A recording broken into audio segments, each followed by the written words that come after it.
دیوان چاک کر کے سڑکوں پر وحشت کریں یا 74 سال کی غلطیوں کا دوش قسمت پر ڈالنے والوں کے کواڑ توڑیں.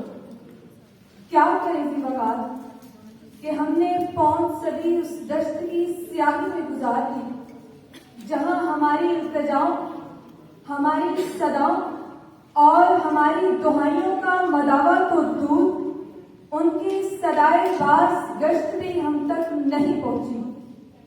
اسی خفت میں ہم نے چہروں پہ وہ لاچاری سجائی کہ جو پچھلے لب سے بھی عاری ہو گئے اور سر تسلیم خم کیے لہو روتے رہے اور زخمے دل دھوتے رہے مگر کچھ نہ کہا.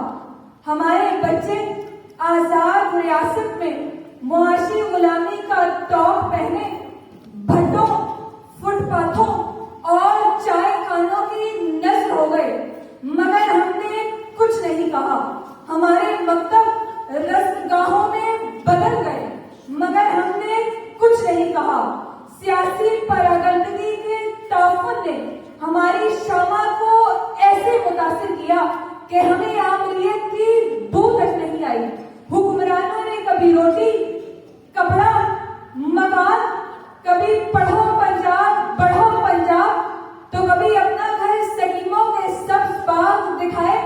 پھر ان باغوں میں مہنگائی، ٹیکسوں، وعدہ خلافیوں کے سانپ چھوڑے مگر ہم نے کچھ نہیں کہا. بیٹا بیل کی وطن فروشی سے آفیہ صدیقی کی پردہ فروشی تک ملک و معاشرے کو مغربی کاسا لیسی کی بھیک چڑھایا گیا. آئین کو پاؤں تلے روندا گیا.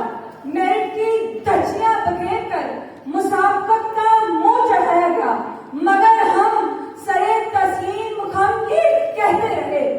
کھڑے ہیں گردن جھکا کے آقا، جو حکم ہوگا بجا کریں گے. ہماری نسلیں تمہاری خادم، تمہاری مرضی فقہا کریں گے.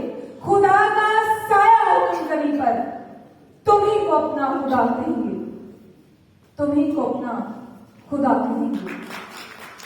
صدراتی وقار، ہم جانتے ہیں کہ مایوسی کفر ہے اور ہمارے حوصلوں، ولولوں اور امنگوں کا خون کرنے کے بعد ہمارے آقاؤں کی زبانیں ورد کرتی ہیں مگر انہیں خبر نہیں